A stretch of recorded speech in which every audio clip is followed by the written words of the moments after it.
I believe we're recording now. So this is the subgroup for the health and safety whole child support work group. So some of the objectives we have at the very beginning is to create a crisis response team at the district and school level, based upon each school's current pandemic response plan. And there's some of that that's already the district has, I believe. Create a framework for guidance and structure around the following topics for school-based leaders. And that is pretty much the title of our group, or the theme of our group: social and emotional needs, mental health, trauma support, migrant students, and harm.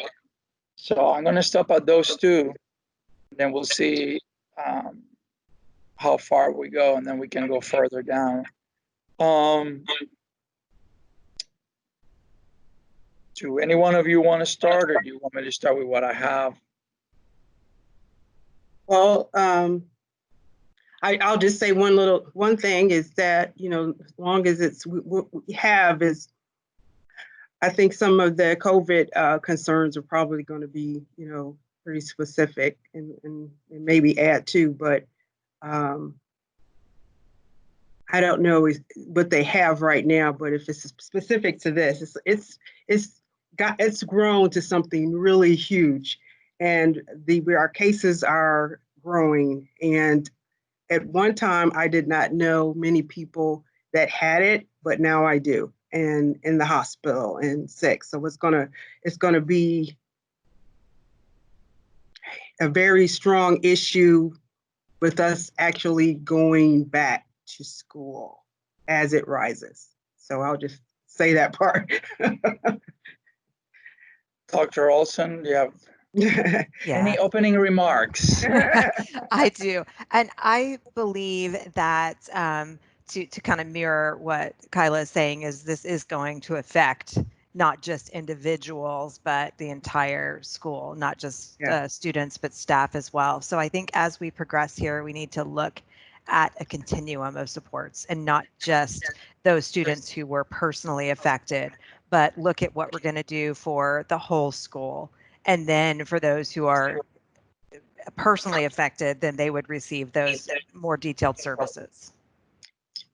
Yeah, and I agree with both of you. So I'm glad to know that we're all in agreement that, you know, as we see the number of cases increasing, I am a little bit hesitant that I know that we probably will start, although we don't know, but face-to-face is, I will say that it's safe to say it will be a challenge, given not only the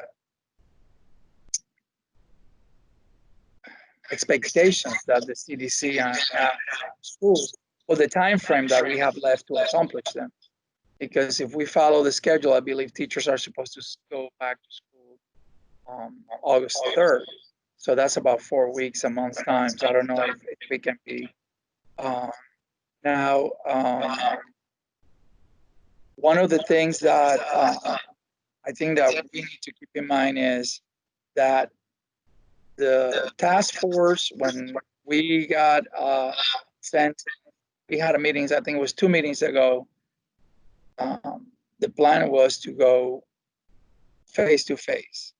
So I feel that what we're looking for right now, and I think that's a clarification question that we all need to ask, is, are we doing this for a face-to-face, or are we going to do it for distance learning?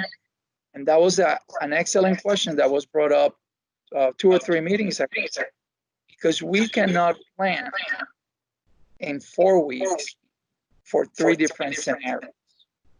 I mean, you can take parts of it, but it's going to be very different for the school-based administrators to adjust on such a short amount of time, and not knowing how many students are going to show up. I know that right now on face-to-face, they're hoping that students go to all virtual, but that's not a number that anyone can control. So that is something that you can have, like There's schools that have 1,000 students, well, maybe 800 will show up, or maybe all 1,000 will show up. How do you prepare for that? Because they can give you a number. Well, up to this day, we have so many. Well, how do you enroll? How do you do the master schedule? How do you do? How many teachers per classroom you're going to have? How many students can you fit in a classroom? So it's a lot. It's a big challenge. And then going towards what our task is, which is the health and emotional part. The guidance counselors are key in this role at the school level, and they need to. The reality is that as the number of students adjust in the schools, they're going to be tasked other things, because I want everyone to understand that the guidance counselor's only job will not be the mental health aspect of the students or the social support. They're going to have the academic side that they also have to complete. So that's something to keep in mind as we come up with a list of things and expectations for our students. I'll go ahead and I'll share, because what I have from Didi Wright, it was a great conversation I had with her. I learned a lot from her with some of the concerns she had that I didn't think about. And you don't have to, you write if you want, but I'll send this to both of you and to Dr. Stankin an email. So that way we keep that in mind, but at least we can bring that to the discussion today. Going with the face-to-face, and then some students hoping they go to virtual, Polk virtual or Florida virtual. We prefer Polk because we keep the FTE, but so what she mentioned was the meal. So I think that as a district, we need to make sure that our students and families are aware that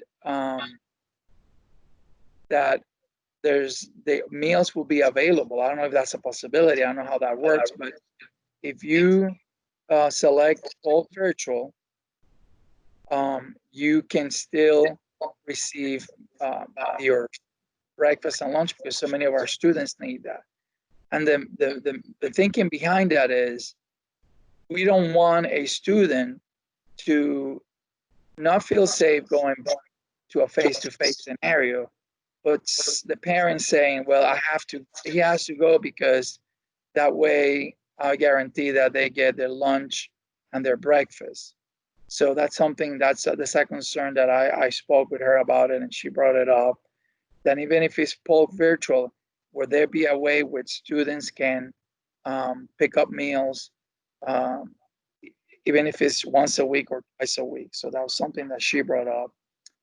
The other one was the tracking of the students. She wants to make sure, and I agree that we have to make sure that the students are not, that are the homeless students do not get,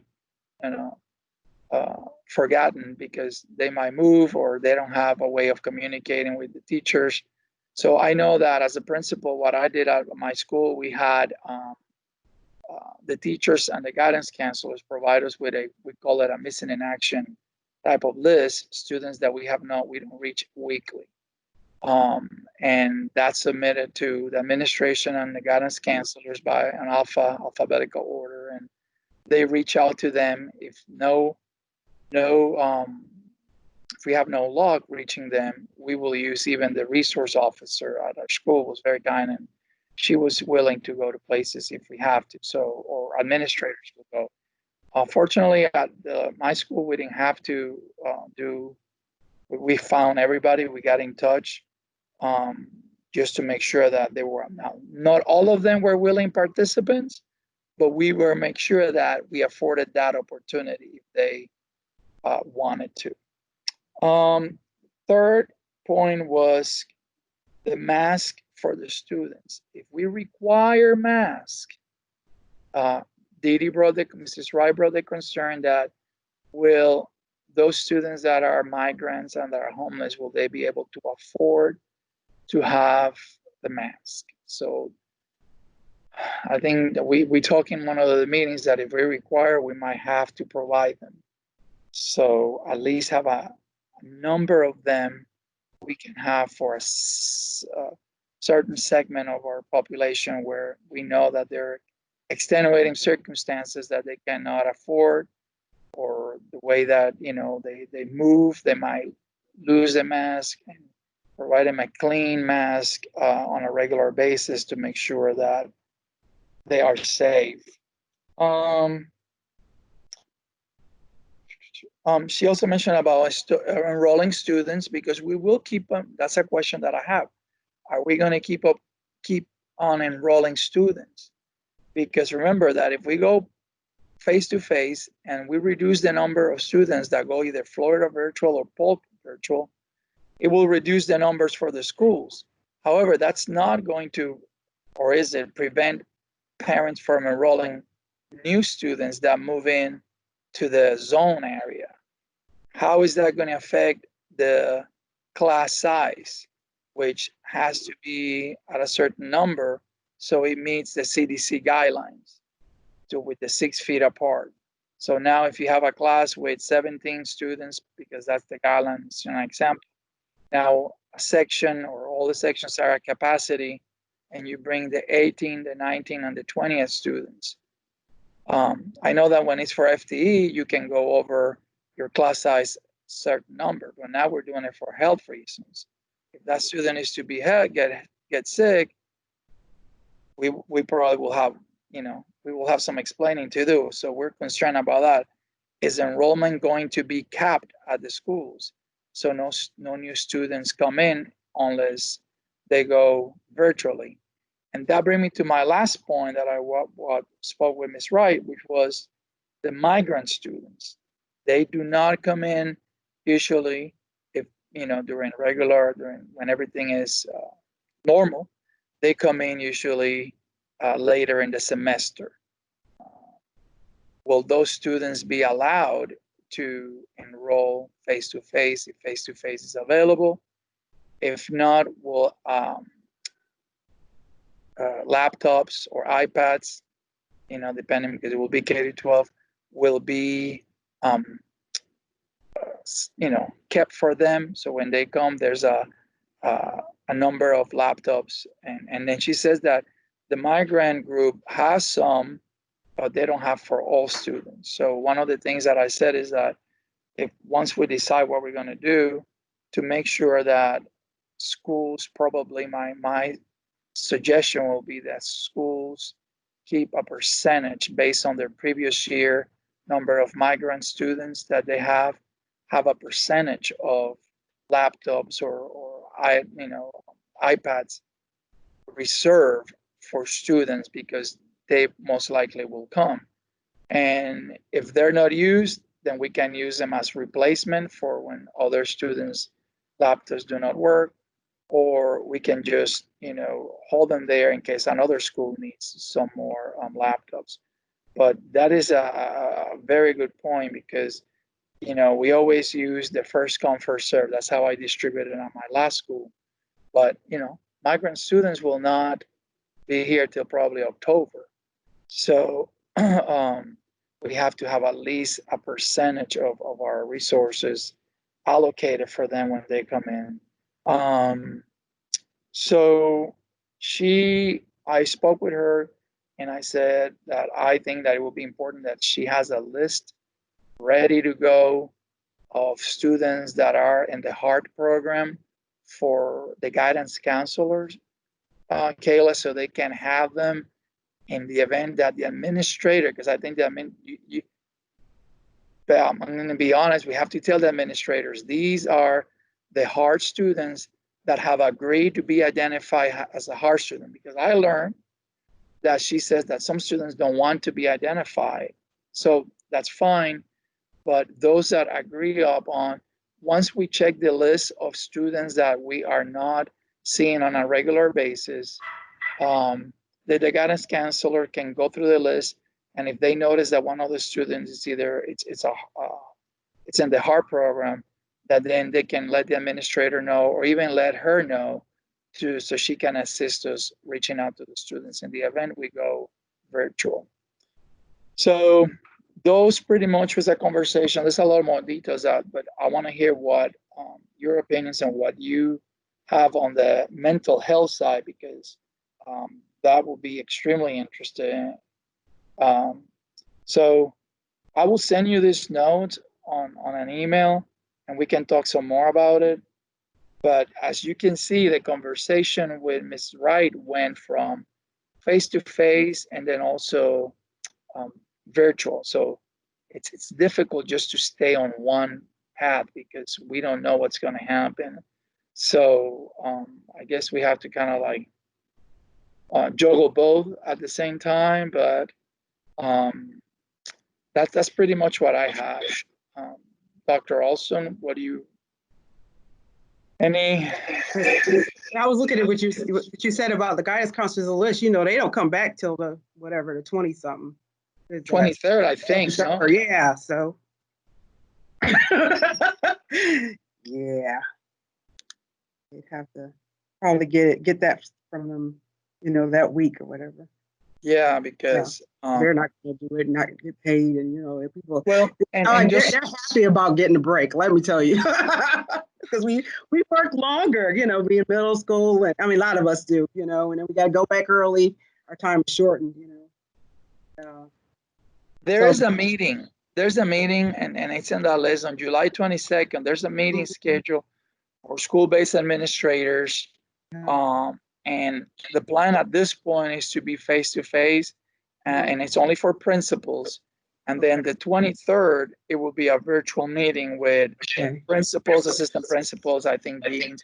So I don't know if that will change or not.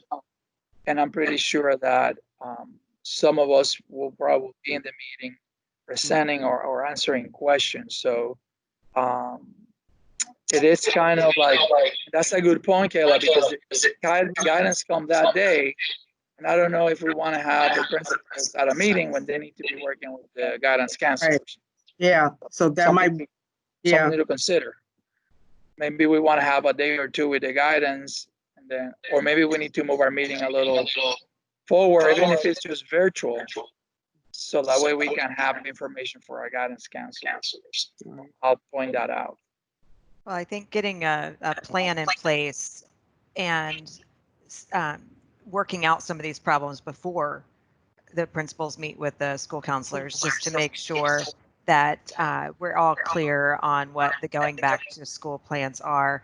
I know that if you look at Facebook, for example, teachers are not, they want to know before everybody else what's going on, just because they want to prepare and do what they need to do with their kids. So I think kind of the same idea with school counselors. They want to make sure that they have the answers that they need to give parents and students before they meet with them. So yeah, because it's going to take time. We're going to have to get data, you know, whatever it is they want. We're going to have to first find out what it is, and then, you know, we're going to have to get it for them, and then maybe, you know, after that, I don't know if you all want to meet after that time, but at least we can have some information so we can get that started, because it's only 2 weeks we have before the teachers come back.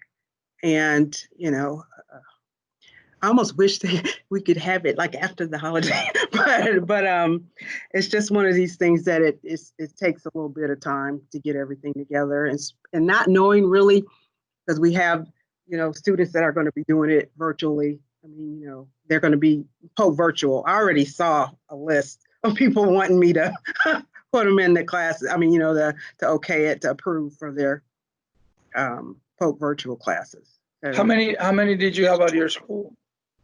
I don't know. I just glanced at the list. I just saw them, you know, for approvals when I went on to, because I don't go on to the work email a whole lot. I try to, you know, not do. Yeah. So, but I did see about 3 or 4 emails already. And that's one of the concerns that I hope that's there are more people talking about that. Having it's great, you know, we're offering both virtual, but the schools have zero control as of to how many students are going to sign for virtual school. Yeah. So when we're preparing a master schedule, I know that it was prepared for the full enrollment students that we have every year. Because I don't know if Lakeland Highlands is going to have 1,300, 1,200, 1,100. Mulberry, I don't know if they're going to have 800. Are 200 kids sign up? Are we going to go 300? You don't know that. How many parents will wait till the day that the school starts or a week after? And that has an immense, nobody can understand the impact that that has on the CDC guidelines. I went to my school, and I just share this with you. And at Lakeland Highlands, I went and we went to some classrooms and we did the 6 feet apart for the desk. And it reduces the number of students you can have in each classroom by 5 or 6 at least. The portables, I was only able to fit 14 to 15 students in middle school. So it is going to be a challenge, because what do I do with the rest of the students that if they all show up and now I cannot, I don't know, we have not received any directives. It's different when we have a high numbers on a regular year, because you can always pack them up high and then try to hire a teacher later, but they will receive instruction during the time. And it's just a temporary measure. But when I don't think that it would be wise to have high number of students above the CDC guideline for an hour or a day, because the parents will be upset, and so do I. I don't want to increase the risk of students getting sick because I didn't have a teacher to put those students in a separate classroom. So that is one of the concerns that been echoed by many school-based administrators, planning for instruction as far as staff, because all virtual and Florida virtual is great, but we don't know how many of them will sign up for it. So that's going to be the number one issue. I feel that it's going to be very sensitive, because when the child go home and says, hey, there were 23 kids in my classroom, they're only supposed to have 17, that phone is going to start ringing. And the fair concern is going to be, you said you were going to follow CDC guidelines at 17, 18, whatever, and now have 22, 23. My kid is being taken risk. It's a risk so that's something that I don't understand. How about the mental health aspect? What can we foresee for students and administrators as when we start? Yeah, and that's what I think we really are going to have to focus on, just because we're not making those decisions, like what's going to happen when school goes back, how many kids are going to be in the classrooms. That's another committee is working on that. So we're lucky in that. And with us doing mental health, I think being able to make a plan for face-to-face, and then make sure that it's contingent on. So if we decide it's going to be Polk virtual, then we should be able to easily change the method of delivery to a virtual. So maybe just being flexible, planning for face-to-face, but also knowing that we might need to change any supports that we have for a virtual platform. So one of the main things that I think is going to help with getting teachers ready is the Cognito that we're rolling out. It's a proposal that we're doing, and it's supposed to go before the board, hopefully at the next board meeting. But I have located some funds to purchase this Cognito program, which is on trauma-informed care. And it would be open to all teachers, all staff at a school. So it could be from administrator down, to a janitor, to a cafeteria person would have access to this program. And it basically just teaches skills with dealing with students who have experienced a trauma. And as we know, the COVID virus and things people have been going through can be considered a traumatic experience, some of them more so than others. So that's one thing. And it's a virtual platform. So rather they do it before they come to school or before they return if they end up returning. And then if we don't go to school, teachers can do it from a virtual platform from home. But it's still going to help to build those skills dealing with students, whether face-to-face or virtual.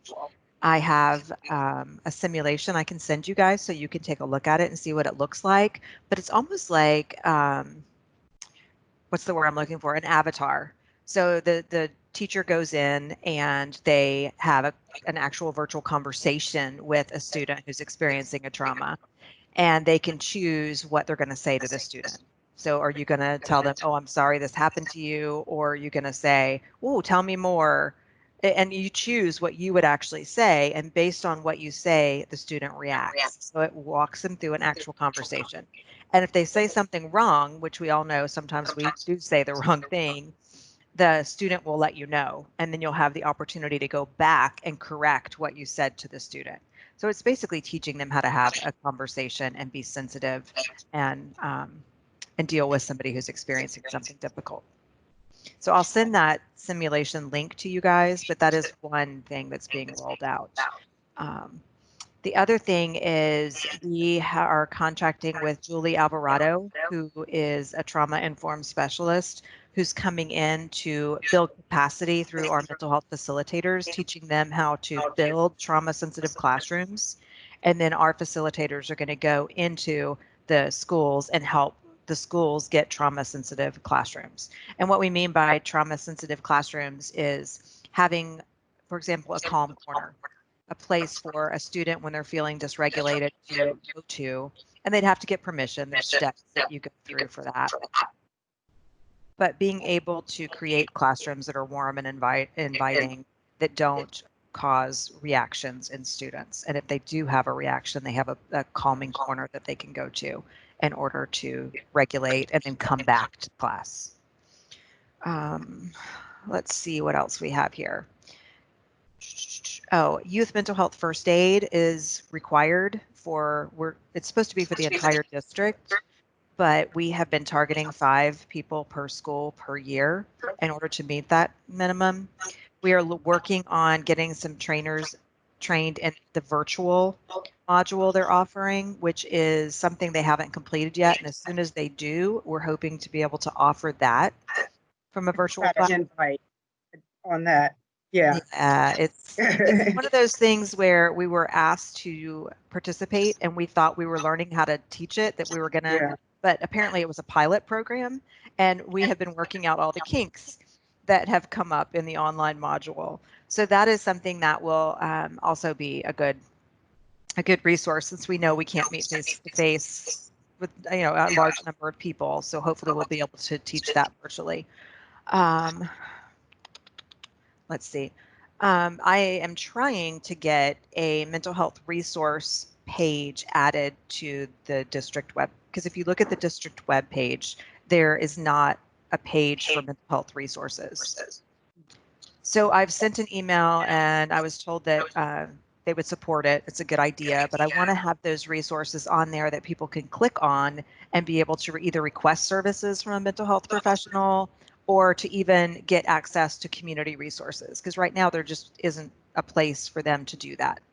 I found an example on the Marjorie Stoneman Douglas website that I sent them that is great. I mean, it has like a suicide prevention website. It has tips for calming students, tips for calming parents, all kinds of great resources. And if you guys know about Cameron's collection, have you heard about Cameron's collection? Okay. It is a library, but it's an online library that was purchased, I believe, through Stacey Davis is the lead, the senior coordinator for media services, and she was able to get her hands on this collection. But any type of social emotional issue that kids are dealing with, they can access a book about it virtually, so from home. And I think that that's an important resource that no one really knows about, that we could get out there, either including it on that website, the web page that we're talking about with resources. So that's another idea I have here. Let me see. And some of the things that are going on now is, as you know, even though we're not in school, we're still having kids that are Baker Acted on a daily basis. And we've never provided mental health services over the summer. So we now have people who are on staff that are on extended contract over the summer who are doing follow-ups with students who are Baker Acted. So they're calling home and talking to the family and offering services to them over the summer. And that is something that can continue if need be, if we don't return to the school setting. Let's see what else we have here. Youth. A lot of these things I put here are things that were currently implemented, like the youth at risk staffings are still going on, those high risk students. They're meeting at least monthly to go over those students with, these are kids who either are in foster care and have been Baker Acted a lot. Maybe the parent doesn't want them back in the house, so they're being locked out. Then they have emergency lockout staffing. So that's our high risk students. Let's see. Oh, and then another initiative is implementing the safety protocol with the Columbia screener for next year. So not just having counselors and mental health professionals do assessments with the kids, but actually using a screening device that would help to keep be universal with what we do for kids who are present suicidal. And also, the final thing I have is we have purchased a library for mental health facilitators to do social emotional learning with students. And I think that's where we really need to focus, is social emotional learning, what we're doing for all kids when we get back to school. The things I've talked about mainly are for those individual students or for groups of students, but we really haven't talked about what we're going to do at a school level for all students who either return or don't return to help them deal with the adjustment with trauma or social emotional learning at that point. And my thoughts on that, just because I've got lots of thoughts apparently on all of this, is maybe looking at that master schedule and implementing a 10 to 15 minute either every day or once a week where there is a type of social emotional learning curriculum that's done at that time. It could either be at the middle and high schools. It could be like a principal's minute where they talk for a moment about some skill that they want them to develop. Or in the elementary school, it could be the actual counselors going in or whoever they have that can do it. Teachers can implement some of these social emotional curriculums like Second Step, things like that. But being able to target them with the social emotional curriculum. Okay. Sorry, I don't know what. Back? Yeah, it just went out. Okay. Okay. Okay, I was just talking about the social emotional learning curriculums, trying to figure out a way to implement that school-wide, maybe adding time in the master schedule to implement something like that, to give kids and teachers a chance to process some of what they're going through. Obviously, it wouldn't be a full counseling session. We're talking 5 to 10 minutes just to go over a skill. Okay. Dealing with anxiety or meditation minute or just something to help them process. I was hoping that, I mean, that's a good idea. Matter of fact, I was going to ask a question, as far as us going into the classrooms, being able to talk to everybody and to get some feelings out, because that would help them probably in the morning time, however we could do it, but that would be a good idea. So that would be for the counselors, right? Well, it doesn't matter. I would highly suggest it be scripted, so it's not people just going in and not knowing what they're doing, but choosing something like Second Step or some program, some script that we can create that either can be done by the teachers or can be done by the counselors, or at the middle and high school level, even the principal doing an announcement. Okay.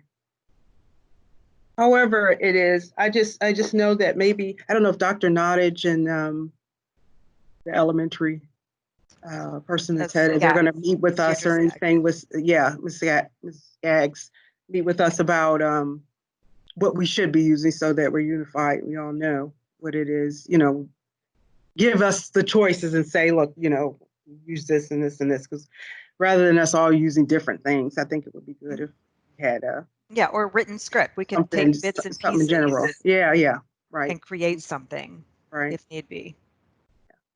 Because they're going to be coming to us a lot. I already have some students that come quite a bit, and if they're going to be back, it's going to be even more, because when they do have conversation, the student's going to come directly to us. And I don't know about other counselors, but I pretty much, my day goes pretty fast. I have lots of students, I'll say daily. And then our school also have a number of students that have some mental health, issues and such. But so that's a concern. What happens, they come to us, and so we probably. That's why I was thinking, Yeah. to nip it in the bud, go ahead and do Right. something for everybody, and then you Yeah. won't have as many coming to you if they can discuss ways of managing anxiety, for example. That's huge. I think anxiety is the main problem that kids are experiencing from this, and just having an opportunity to train them on how to manage it, and just tips of how to do the deep breathing and what it feels like when the anxiety starts, working especially elementary level on what their body feels like and how to control it before it kind of takes control. With the middle school kids, the depression, because we don't know how they're impacted personally. Families, grandparents, we don't know. They're coming to school because they have to come to school, but all of those type of things, it'll hit them when they're away from home. They've been home for a while now, so that's going to be something really big. Yeah. I think that something that we need to consider, and then we can talk about, and I feel that will be important, is, in a school setting, we always tell the teachers to spend some time going over routines. So the general knowledge, hey, the first week of school, just go over the routines, so that's the priority for every school. We do the routines first, so that way the students that are new to the school get acclimated to it, even though they're new to the teacher, because that will set the tone for the rest of the school year. And some teachers need more than a week, and that's fine. I think that one of the challenges we're going to have this year is that we really do not know what students are bringing with them when school starts. There is the emotional and the social aspect. They have not been together for a long period of time, at least the last 9 weeks of the semester, because the summer but we added that. So maybe that's something that in future meetings we can talk, if we end up doing the face-to-face where some time is allocated. And I like what Dr. Olson said about the weekly, probably, little information segments for the students, or even daily. If you can do, like, in the morning announcements, if you do it once a day for the students, that will be very helpful. But again, like, I guess we all agree that it has to be scripted, and it has to be one message for every school, so that way there's no variation or interpretation of the message we're sending our students. But my point was, we have to understand and make whatever it is that, because this is going to be an important aspect of their day, that is reflected in the instruction, because expectations that are going to be for teachers to continue with certain curriculum maps and certain instructions. And although this is extremely important, if not the most important aspect of the student developing every day, we don't know how they're going to come. Especially, I'm thinking the middle school students, even the upper grades in elementary school, everyone, high schools. So that's something that I think that I was thinking, if and we can only guess, but I think that it's sense even have a on that first week when teachers come in, to have a training or a chat with the teachers about what we think could happen? What is that going to look like? And be real as far as the time that is expected or that we can kind of like put into working with the students. And Kayla, you know this better than me. You know that many of the students want to go. This is what my guidance have told me over the years. They want to go there and sit with you for the day if they could. And obviously the counselors would love to have the day, but we're going to have a high number of students. So something to think about is how can we train our guidance counselors and administrators into dealing with the high volume of possible students that will need this, so we don't ignore or overlook any students. So I think that it has to come from, I don't know if this committee or the department at mental health at the district, saying that it is a priority to address those issues until we get a handle on them in the first few weeks of school, when Dr. Olson and Mr. Maxwell, Jim Maxwell, can sit down and say, this is what's happening in schools. The guidance counselor give that feedback, and then go ahead and adjust the plan. Because I know that school administrators are concerned, how are we going to deal with that?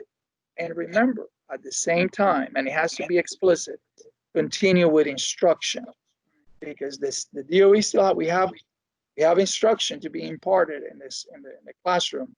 So how do we manage those two? But I like that those programs. I think that the schools will appreciate that, and I know that they will, like, I think we do that now when we do a week of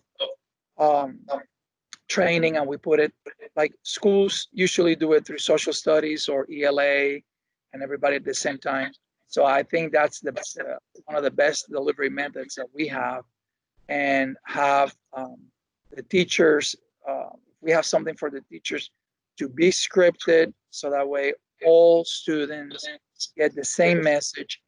If there's a variation, let the guidance counselors handle that with them, so that way we have, again, one message. But it's pretty good. I like that resources, and the district webpage having that mental, I think that will be phenomenal, because I know that many parents call the school, and this is something that anybody can point them in that direction and steps to follow after that.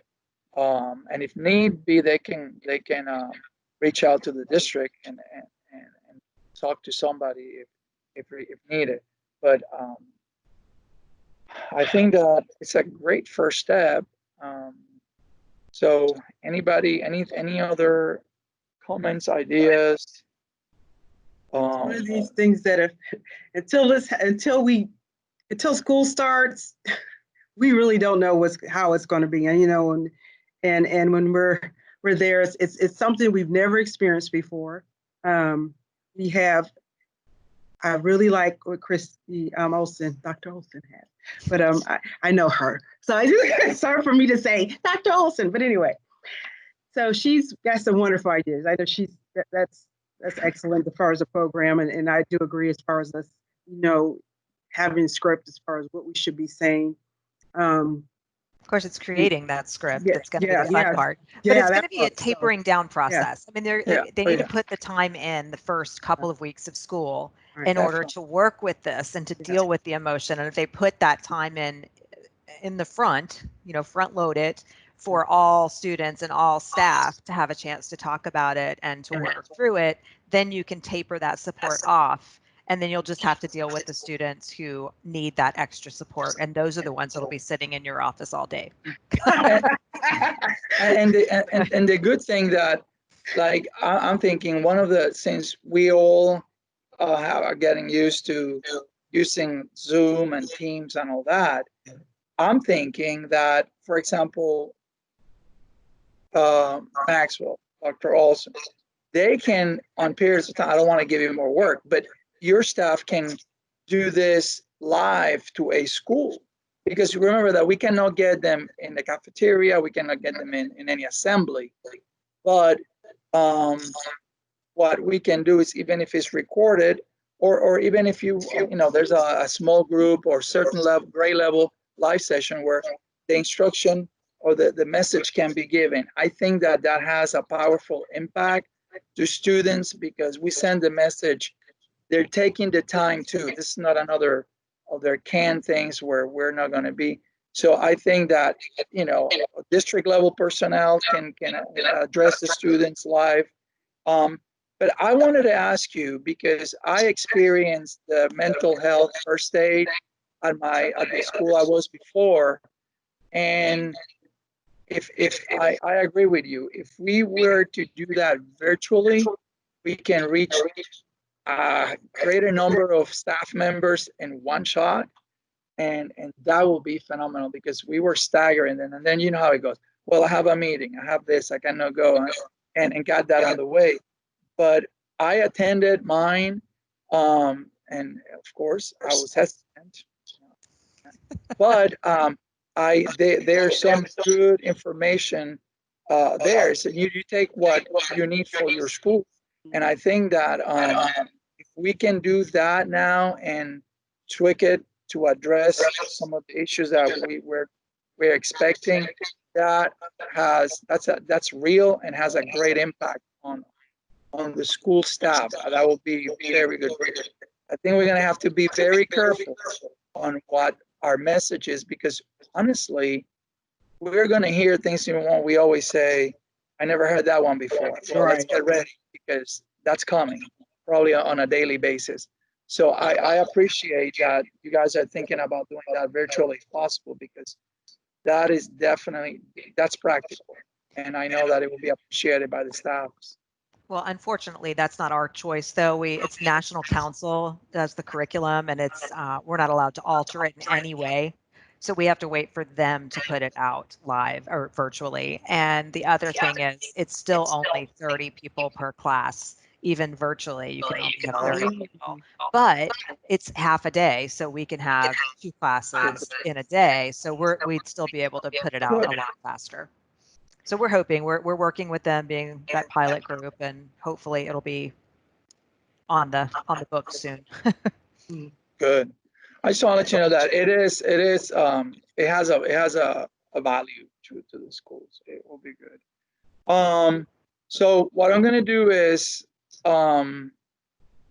if you want to send your notes or whatever bullets, just of the things that you mentioned, the things that we're hoping to get, I'll send my concerns or what I talked to Ms. Wright about it.